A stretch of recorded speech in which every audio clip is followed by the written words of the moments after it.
Ladies and gentlemen, we are back with another UFC card builder video. This one is for UFC 303, which, yes, it already does have a headliner between the notorious one, Conor McGregor, making his long-awaited return against Michael Chandler. And there are two other fights that were already announced on this card that I will mention which ones those are, so you don't critique me for the matchmaking on one of them. But we're going to go through this thing and build out an entire card. If you've not already, subscribe to the channel. And let's hop right into this thing, guys. So the first fight of the night is going to be one of the fights that the UFC has already booked for this event, which is Michelle Waterson-Gomez versus Jillian Robertson.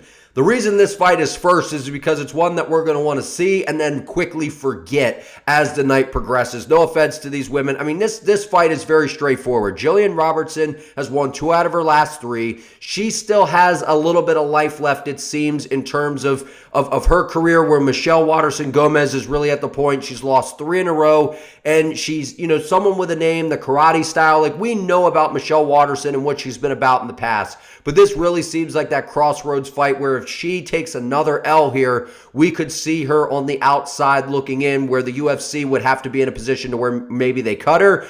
But nonetheless, not a very exciting matchup. That's why we're putting this one first. So this one's already actually on the books by the UFC. Moving on. Joe Bodybags Pyfer taking on Marc-Andre Barriault. This is actually a fight the UFC has also already added to the card. This is good matchmaking by the UFC, right? First, we got Joe Pyfer coming back from Turkey. He's got some new hair growing. He got a hair transplant. He's feeling himself. You know, this man, Joe Pyfer, in all seriousness, guys, coming off Dana White's Contender Series, he's somebody with legit power in his hands. He's got an exciting fighting style, whether you like him or not. And he's going to be in there against an opponent that's most likely going to stand and trade with him, and that is Marc-Andre Barriault, who's coming off a loss to Chris Curtis, which wasn't exactly a very good showing for Marc-Andre Barriault last time out. So he's going to be looking to get one back. And Joe Pyfer is also a guy that's going to be pissed off coming into this matchup, you know, because the UFC gave him an Apex main event headliner against Jack Hermansson, which we just saw that veteran presence of Jack Hermansson just kind of get the better of Pyfer as the fight progressed. But that 5-round experience, I think, is going to help Pyfer. So definitely a good stylistic matchup for Joe Pyfer, because it's very obvious he's a guy the UFC's trying to get behind and build. Good matchmaking by the UFC here. Okay, moving on. We have Irene Aldana taking on Norma Dumont. Irene Aldana is one of my favorite women's MMA fighters out there, man. She has outstanding boxing. She has some of the best boxing, in my opinion, we've ever seen inside of women's MMA. She has a really good high guard, really good head movement, really good boxing combinations. And I think it's time for Norma Dumont to finally get a big shot at somebody inside the division. And Norma Dumont's riding a 4-fight win streak coming into this. She's looked impressive in all of her outings pretty much. Coming in there against Irene Aldana, who, you know, she had the title shot against Amanda Nunes, just looked a little gun-shy in that matchup, was afraid a little bit of the power and the aura of Amanda Nunes, maybe didn't open up the way she needed, you know, and she's coming off a win as well. So I think that this is a really good, fun, stylistic clash, right? It's International Fight Week. There's a lot of eyeballs on this card. It's going to be something the UFC is going to look to deck out, considering there's no title fights. I think this is a great women's MMA fight to add on to the card. Irene Aldana, like I said, always fun to watch. Norma Dumont's kind of on the rise. I like this stylistic clash between the two. Okay, moving on. Khalil Roundtree Jr. versus Ryan Spann. Now, you might say, hey, man, why aren't you giving Khalil Roundtree somebody a little higher up in the rankings? Well, a lot of that has to do with, one, we've seen Alex Pineda defend the strap. Jamal Hill and Yuri Prohaska are probably going to fight each other, and Goliath maybe gets the next title shot. So we're really kind of limited on options in terms of the division. We don't know where the hell Nikita Krylov is. Jan Blachowicz and Alexander Rakic, they might get that fight back on the books to do the rematch. There's kind of some unfinished business there considering the injury Rakic had. And there's not a lot of names that necessarily come to mind. And you know, the light heavyweight division is very top heavy right now. Khalil Roundtree is an exciting contender. I mean, could you imagine a matchup where we get an Alex Pineda versus Khalil Roundtree at some point? I mean, Khalil's riding a 5-fight win streak. Ryan Spann's a guy who's kind of been hot and cold, up and down, you know, coming off that loss to Anthony Smith. Give him a striker. This is a striker's delight matchup. I mean, I think that Khalil Roundtree is definitely the better striker here, but I think this is a firefight. I think somebody gets finished. I think this is a great fight to put some butts in seats early on the prelims. This is an exciting matchup. And then if Khalil Roundtree does get this win, you give him somebody inside the top 5 and then a potential title shot next. I think this is an exciting matchup for the UFC to make. And then, hey, if Ryan Spann is able to pull off an upset, he puts himself right back in position to really, maybe another win after that. And then, we can kind of see what happens with him. But I think that this is a slugfest. Moving on. Peyton Talbot, Marcus McGee. Obviously, with these two guys, these are two prospects inside the UFC that people just can't wait to see. And this is a matchup that I've seen online, a lot of people talking about, especially on X. Two potential guys like this, the UFC putting them against each other. That's kind of my hesitation, though. Will the UFC kind of take a risk and put two rising prospects up against each other this soon? That's to be seen. But I think if you're going to do it, International Fight Week is the time, man. This guy, Peyton Talbot, is ferocious. Coming off that nasty finish over Cameron Simon, that was nasty. We saw that. I mean, that was impressive. You even heard the ref, Chris Taione, going up to him after the fight, being like, that was unbelievable. That was mass destruction. We've never seen anybody do that to Simon. Then we have Marcus McGee, who is just coming off a couple wins in a row. This man, he's outstanding. He, the way he looks, sometimes you're like, this man looks old. What the hell, man? How's he moving like that? And he's in there, and Marcus McGee is outstanding. He's got really good technique. He's very well-rounded.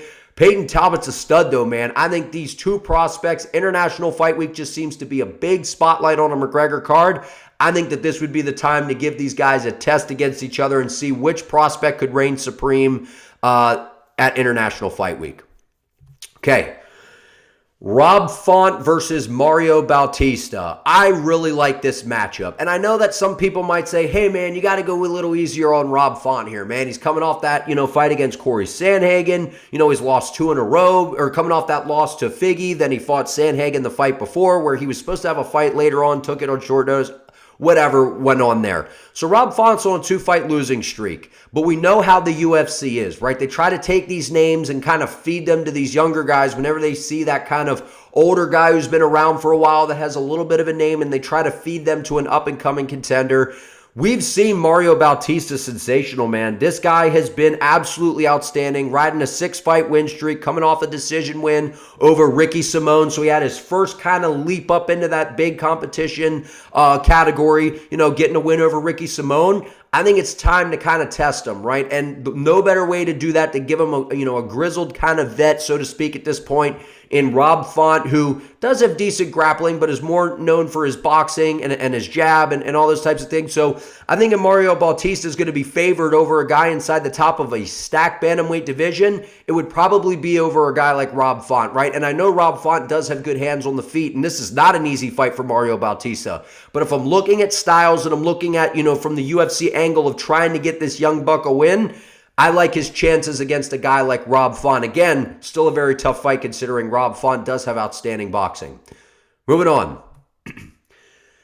Money Moicano, Renato Moicano getting his first huge crack inside the top 10 against Beneil Dariush. I know Dariush has been a guy that's been talking about possibly making a return. I know there's been some rumors about maybe he gets a Benoit Saint-Denis type of fight in Paris. Maybe there's something like that. I think we need to get Benny back in there sooner rather than later, and again, Beneil Dariush is in an interesting, category right now, coming off 2 losses, but 2 of those losses, man, one getting finished by Arman Saruki in his last time out in Texas, going out there before and getting finished by Charles Oliveira, 2 of the top guys inside the division, no harm, no fouls, taking some time away.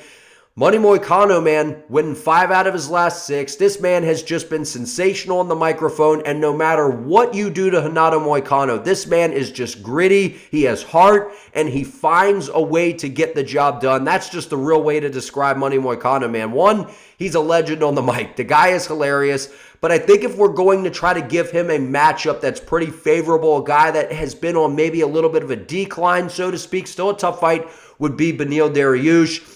We've seen how Renato Moicano likes to get the fight done, likes to get the job done. He has very good grappling, very good takedowns, very good trips, good body locks. Like we've seen, Renato has really good submissions, and his striking is improving. And we saw what he was just able to do to Jalen Turner, fought through some adversity there. I think giving him a guy like Beneil Dariush, who does have some power in his hands, but overall isn't really known for his striking, I think it's time Renato Moicano gets that big step up in the, in the division and really gets that first big opportunity. I like this matchup, and I think that this is an exciting fight considering that this would be the featured prelim, putting Money Moicano in that spot to try to get him highlighted because he is always gold on the mic following a fight. So I think this is a good matchup. Okay, we move on to the main card. Now, some of these aren't exactly, the order could kind of be shuffled around, so whatever. But I just wanted to add the cards. Obviously, we'll end in the main event and co-main event. But I added the other fights in, and obviously, what the order would be, I don't know. But we'll just say for the video's sake, it's in this order. Jared Cannonier, Brendan Allen. Now, you may go, well, whoa. Why don't they just rebook Marvin Vettori versus Brendan Allen? If I'm Brendan Allen, I'm saying, well, I just beat Chris Curtis. I took him on short notice. Marvin Vettori had to pull out of the fight. I want a top guy inside the division. And the current status of the middleweight, rankings right now, we have Sean Strickland and Paulo Costa tied up. We have, presumably DDP versus Izzy. We have Hamzat versus Rob Whittaker. So there's not a ton of options for Brendan Allen right now. And when I look inside the division and Brendan Allen wants to make a case to get that title shot, to get a shot at, DDP or, whoever would be the champ, whenever he does get his opportunity. Jared Cannonier, if you could get through him, I think Brendan Allen can make a strong case to be next in line for a potential title shot because Jared Cannonier is incredibly well-rounded. He's got good power in his hands, good kicks, pretty decent wrestling. Like, Jared Cannonier is a unit, man. He's a very, very good fighter. He went out there, put a beating on Marvin Vettori, and he's just been kind of sidelined waiting in the wings for something to happen. They haven't they haven't got him booked. So if I'm Brendan Allen, I'm asking for the guy that put the whooping on Marvin Vettori, considering Vettori had to pull out of a fight. And I think this is a fun fight. I think Brendan Allen's striking has improved. His kickboxing's gotten much better. He has nasty back attacks. And I think that would be interesting. Coming into a fight, it'd be 3 rounds against Cannonier, who, if you could go out there and somehow submit Jared Cannonier, Brendan Allen, you make a strong case to be next in line for a title shot. So I think that this is a banger middleweight matchup to open up the main card. Okay. Moving on, we have Bryce Mitchell, Diego Lopez. Now, if you have not seen my UFC 306 Building the Sphere card, I'll link that down below. I had mentioned Diego Lopez taking on Josh Emmett at the Sphere.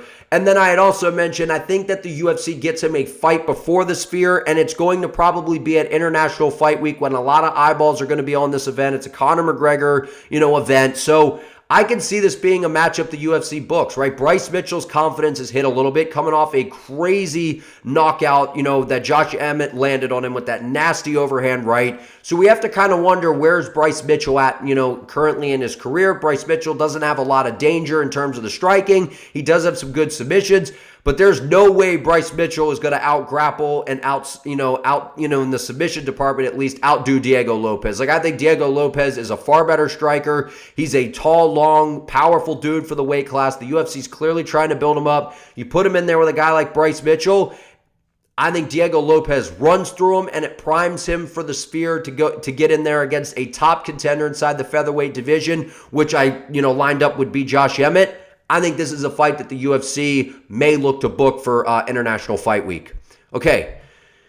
Next, we have Corey Sandhagen versus Umar Nurmagomedov. Now, we've heard this fight, be rumored for a while. This was originally on the books, and then Umar had an injury, so Rob Font had to pull out of his fight to move up to take on Corey Sandhagen to save the Nashville event.